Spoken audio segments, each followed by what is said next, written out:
7h08. Já Ferreira voltando por aqui para trazer as informações do esporte com muitas novidades. Sim, a começar, bom dia novamente para todo mundo, pelo jogo de ontem à noite que fechou a 24ª rodada da Série B. O América Mineiro ganhou do Avaí por 2-0. O Avaí é concorrente do Remo lá no bloco de cima, o América concorrente do Paysandu no bloco de baixo. Então é uma derrota, uma derrota do Avaí que foi boa para o Remo, uma vitória do América que foi ruim para o Paysandu. Na classificação, o Paysandu segue lá com seus 21 pontos e o time que está imediatamente acima é o Volta Redonda com 23, justamente o adversário do Paysandu nesta sexta-feira em Belém.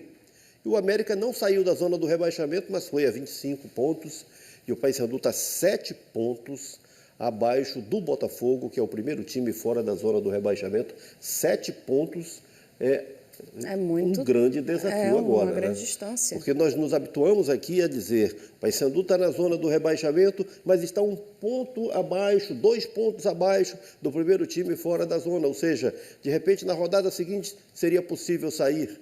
Agora é diferente, são 7 pontos de diferença. E o Paysandu tem 2 jogos em Belém, contra Volta Redonda e América, para fazer 6 pontos e aliviar essa situação, se reaproximar ali da porta de saída.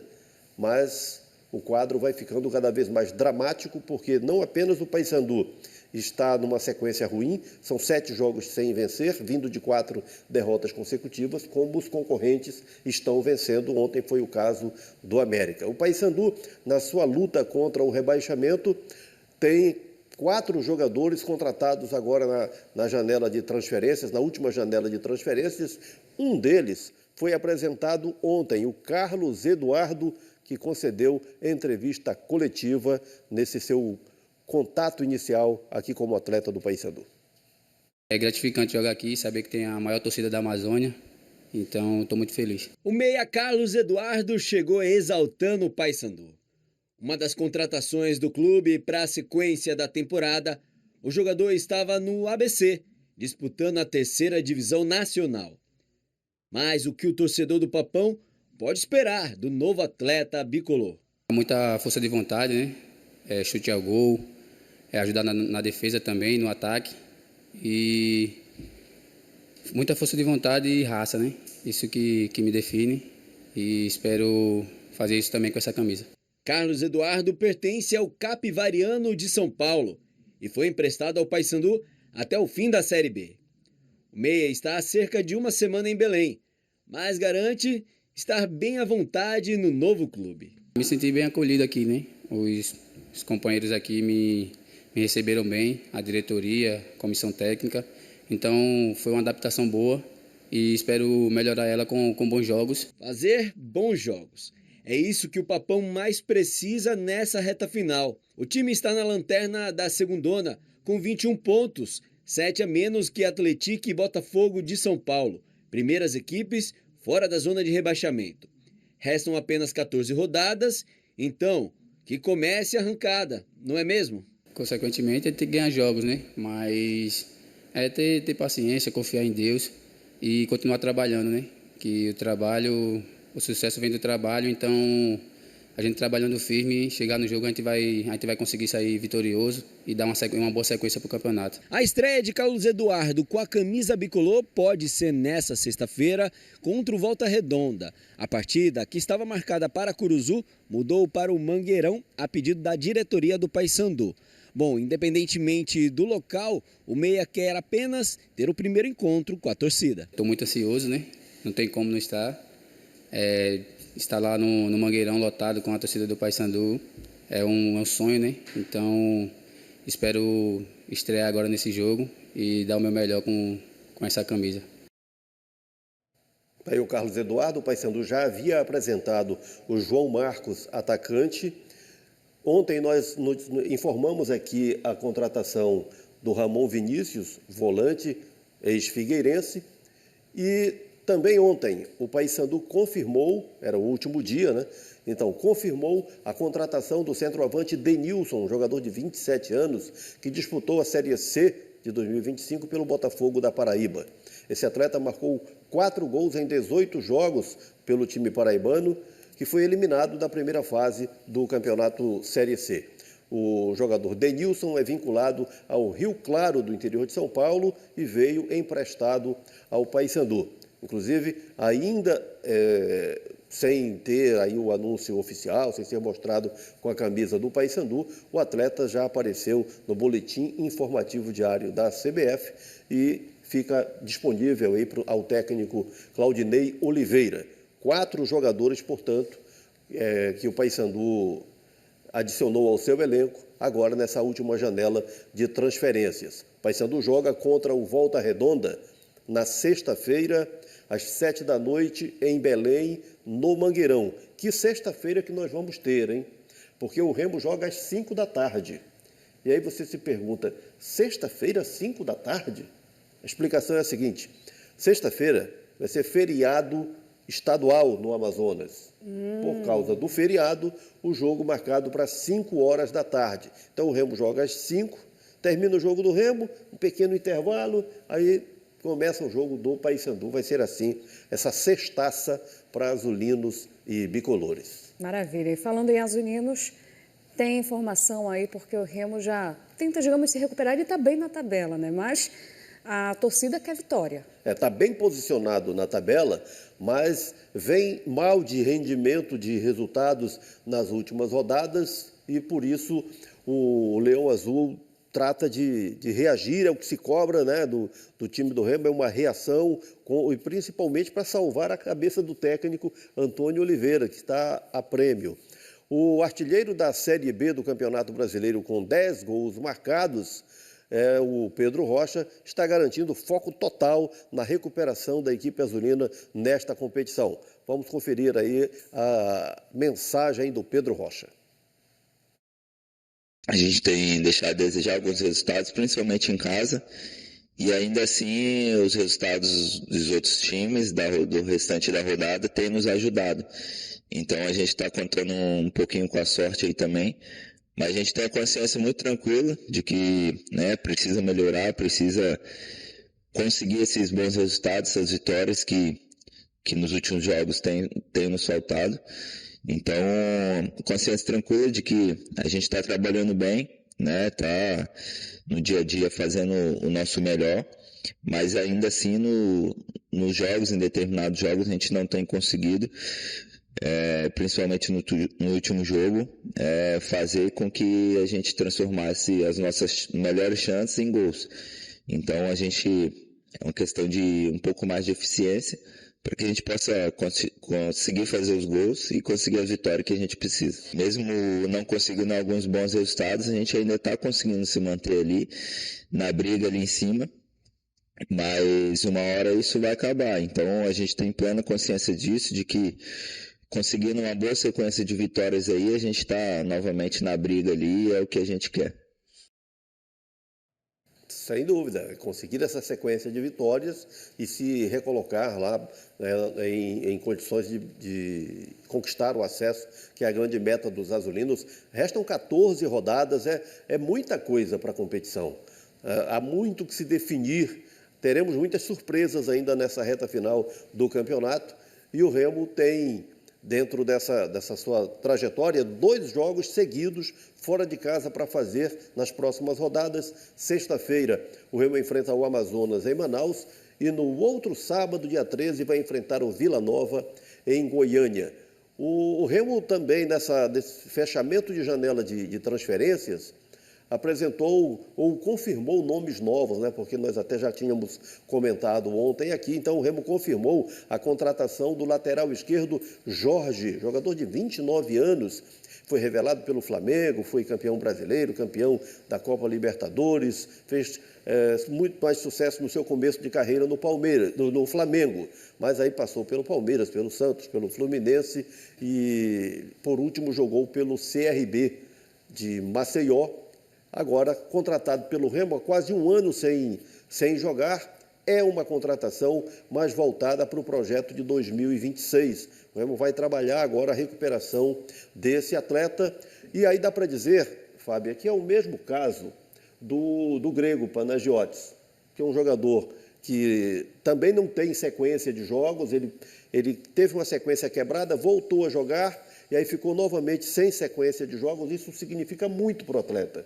Então o Remo é um recomeço para o Jorge, é um recomeço para o Panagiotis. São jogadores que podem até ser acionados ainda agora na Série B, mas o foco é para o ano que vem. E Natan, meia do Grêmio de Porto Alegre, é outro jogador contratado pelo Clube do Remo. Então, nós estamos falando de 3 contratações do Remo no fechamento da janela de transferências. Havia contratado o João Pedro, o português, que também está nesse pacote mais recente, e o Paysandu 4. Então, são 4 de cada lado, não é isso? Vamos considerando aqui o João Pedro, 4 de cada lado. Como teria ficado o placar de contratações na temporada? Olha só, o Remo com 40 contratações este ano, 16 só agora na gestão do executivo Marcos Braz. Então, 40 o Clube do Remo, 33 o Paysandu. O Paysandu não contratou mais por conta do transfer ban. Ficou muito tempo impedido. Mas esse é o placar na temporada das contratações para 2025. Agora vamos conferir das 2 últimas décadas, de 2006 a 2025. Nossa. Desde lá, Fábio, é o período que eu monitoro esses números de contratações, né? Então, a soma dá essa, olha, do Paysandu dá uma soma redonda de 600 atletas contratados nessas últimas 2 décadas e o Remo 574 atletas. Estamos falando somente de atletas.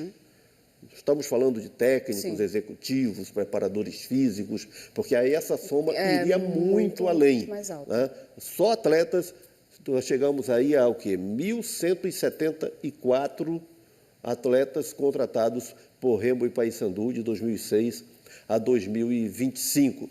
Técnicos, a média deles nesse período é de 3 por temporada. Ou seja, tem muita mudança todo o tempo. 3 por temporada, então você coloca 60, né, dentro das 2 décadas para cada lado. É uma rotatividade muito grande, são clubes que gastam muito, que geralmente gastam dinheiro, porque a gente mostra esses números aí, isso já é um exagero. Mas se você for procurar quem que deu resposta nessas contratações aí, quem que deu certo, quem que fez sucesso, esse percentual não vai além de 20% dos que conseguiram dar alguma resposta. Os que fazem sucesso, menos ainda. Então, não dá para mensurar o rasgamento de dinheiro aí. Ou seja, não são, na maioria das vezes, não são bons negócios, né? Concluindo. Não, geralmente não. Mas é a política que se mantém, que se perpetuou aqui de contratar, como se essa fosse a solução, né? Em vez de produzir, de formar, de dar sequência, não, essa rotatividade. O jogador vem, deu certo, ele logo vai embora porque aparece algo melhor. Sim, sim. Ele vem, não deu certo, ele tem que ser mandado logo embora porque não deu certo. E é isso que alimenta esse motor aí. Tem muitos prejuízos, infelizmente, né, principalmente financeiros, como o Ferreira falou. Excelente, interessante esses números. Obrigada, Ferreira, pelo cálculo. Bora ver, pelos próximos anos você vai continuar contando, né? Não tenha dúvida. Vamos agora para os amadores?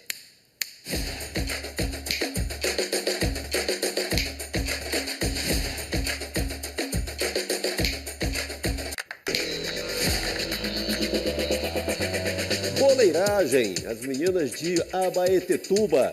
Aí estão elas do Boleiragem, abrindo o desfile dos amadores, passando a bola para o Botafogo de Turuí, também município de Barcarena, também da região, né?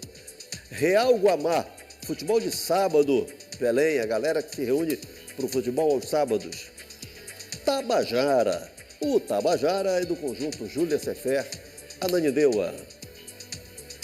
Renegados, do Tenoné, capital. Bayern, da 9, bairro da Condor, Belém. Juventus Master, Cremação, capital.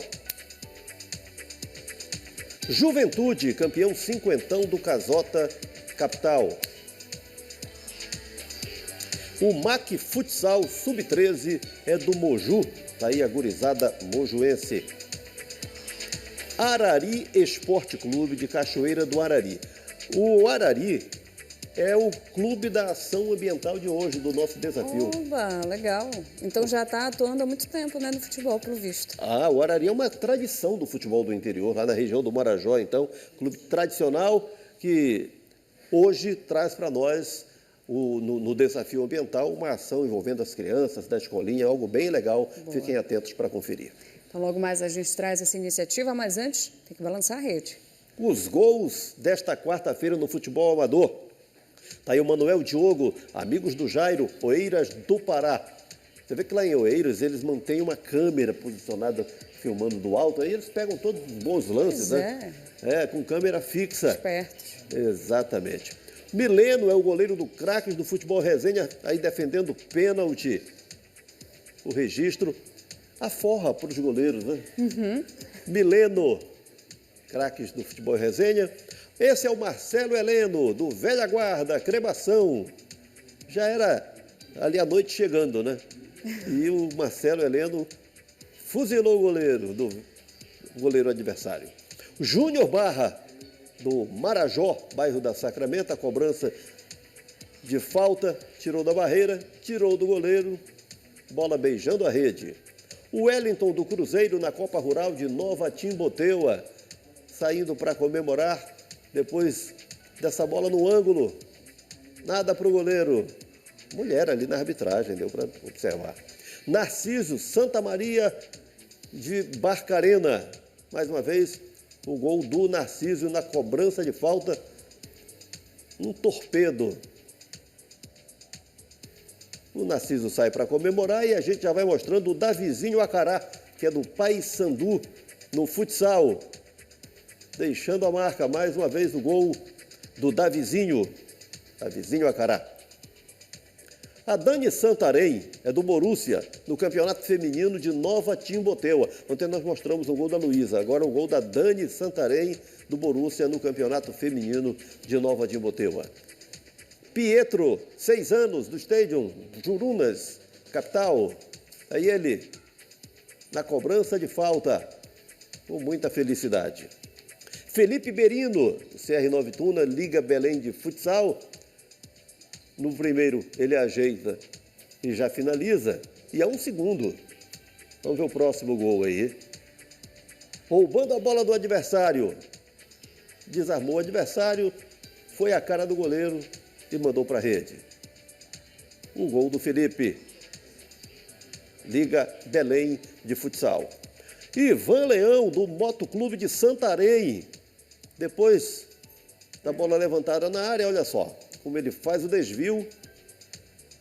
Tem um jogador aí que fica chateado. E aí vai comemorar.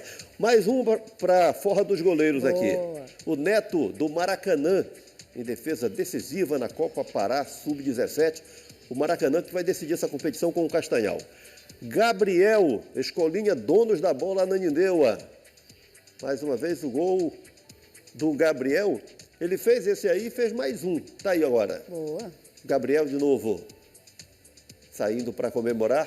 Fechamos aqui os gols dos amadores desta quarta-feira. Então pronto. Fechamos o primeiro tempo do esporte também. Daqui a pouquinho você volta, Ferreira. Fechado. Até.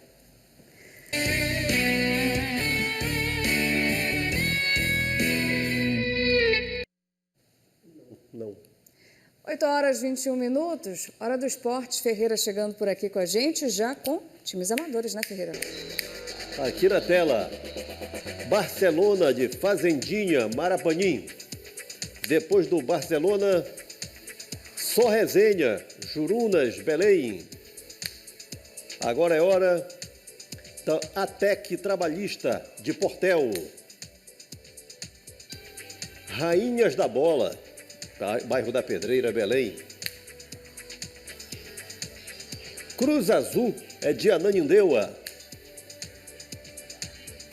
Família Bastos, Conjunto Satélite, capital. Atlético Itabocal, Colares. Vistoso uniforme aí do time. O CV, também com uniforme bastante vistoso. No 4º aniversário, esse time é de Marituba. Família Juventude, Santo Antônio do Tauá. Independente é de Abaetetuba. E aqui a escolinha do Arari, lá de Cachoeira do Arari. Bom, a escolinha do Arari é a deixa para a nossa ação ambiental, né, do desafio ambiental. Depois a gente vai falar de um outro evento aqui do Açaibol, mas agora com a ação ambiental do nosso desafio, na deixa da escolinha do lado do Arari Esporte Clube, eu quero trazer para vocês essa ação que foi desenvolvida no final de semana, em que, olha, Fábia, nós temos uma área sem aproveitamento, essa área foi feita a limpeza da área, né? E recolhimento de lixo, aquela área que não tinha utilidade nenhuma, olha só o que é agora. Que bacana. Uma utilidade, né, para esse espaço. E árvores frutíferas. Maravilha. Aí, pé de manga, né?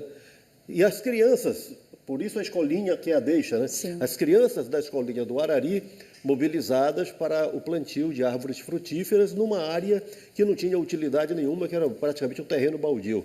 E aí, portanto, a gente vê essa mobilização. Essa é uma foto retrô do Arari, que é um clube muito tradicional da região do Marajó, uma foto de 2007. E agora nós vamos acionar o presidente do Arari para nos falar mais a respeito dessa ação desenvolvida no final de semana aqui para o Desafio Ambiental do Bom Dia Pará. Nós, através de um grupo de amigos, reunimos uma diretoria para podermos aflorar um movimento muito importante para o nosso mundo atual, que é o meio ambiente, que é a preservação. Através da escolinha de futebol, Jazo Nono Leão, que é a nossa escolinha de crianças, sub-11, fizemos umas ações nos finais de semana, como recolher sacos plásticos, recolher vidros, garrafas e lixos em via pública. E também fizemos uma intervenção de plantarmos árvores frutíferas, que é muito importante para o meio ambiente e também para o alimento do nosso povo. Eu imagino o que uma ação prática como essa planta na cabeça da criança, né? Porque a criança sabe, à medida que recebe as orientações, as informações, sabe da importância do que está fazendo. Sim. Entra nessa discussão ambiental, se insere nessa temática e com uma ação prática que vai gerar benefícios para a própria geração, né? Daqui a pouco eles vão colher frutas daquelas árvores que eles plantaram. Isso é sustentabilidade na essência, né? E é importante destacar, nós já estamos vivendo as mudanças climáticas intensamente, mas quem está nascendo agora, as gerações que estão chegando, vão sofrer muito mais com as mudanças climáticas. Então, precisa ser uma geração muito mais consciente no termo ambiental. Pois é, então é uma fartura de informações, mas envolver as crianças e a ação anterior que nós mostramos aqui, que foi da escolinha Donos da Bola lá de Ananindeua, teve também a mesma participação infantil. Sim. Isso dá uma dimensão para a ação maior ainda. Esperamos ter na próxima semana uma nova ação ambiental de uma agremiação do esporte aqui no desafio do Bom Dia Pará. Vamos lá, tem novidade aí para a gente contar. Pois é, essa novidade é o seguinte, aqui em Belém, dia 8 de setembro, que está bem ali, nós vamos ter o Açaibol, torneio de tênis infanto-juvenil, que reúne atletas de diferentes estados do Brasil, jogos de alto nível, porque essa criançada é bem preparada, né? Criançada em termos. Nós estamos vendo aí adolescentes em ação, e este ano o torneio homenageia a COP30, tem como proposta unir o esporte e sustentabilidade, destacando o protagonismo da Amazônia em eventos de grande porte. O campeonato reforça o papel da capital paraense como centro de grandes competições, fomenta a prática esportiva entre os jovens e projeta o tênis local para o cenário nacional, tudo isso contido no Açaibol que está chegando aí. Muito bom. Dá tempo ainda de um resumão, Remo e Paysandu? Nós já falamos que ontem fechou-se a janela de transferências no futebol brasileiro. Isso não significa, Fábia, que os times não possam contratar jogadores ainda. Só que agora eles só podem contratar jogador desempregado. Que está solto no mercado. Está solto no mercado, que não envolva uma transferência de clube para clube. Nessas condições, as contratações foram fechadas e nós mostramos aqui no Bom Dia Pará como é que ficou o placar deste ano, né? O Remo com 40, o Paysandu com 33 contratações. Esses novos jogadores vão ser preparados aí para ser lançados em breve. E de mais urgente, nós vamos ter uma sexta-feira e tanto, 5 da tarde da sexta-feira, porque é feriado lá no Amazonas. Amazonas e Clube do Remo. 7 da noite, Paysandu contra o Volta Redonda. É aquela sexta perfeita para quem é torcedor e secador, né? E aí é só inverter faz os dois. Ferreira, obrigada pela participação. E olha, tá chovendo em Belém, hein? Contrariando a meteorologia que indicava sol. Então, prepara a sombrinha que vai ser um dia atípico aqui na capital. Excelente quarta-feira. Até amanhã. Tchau.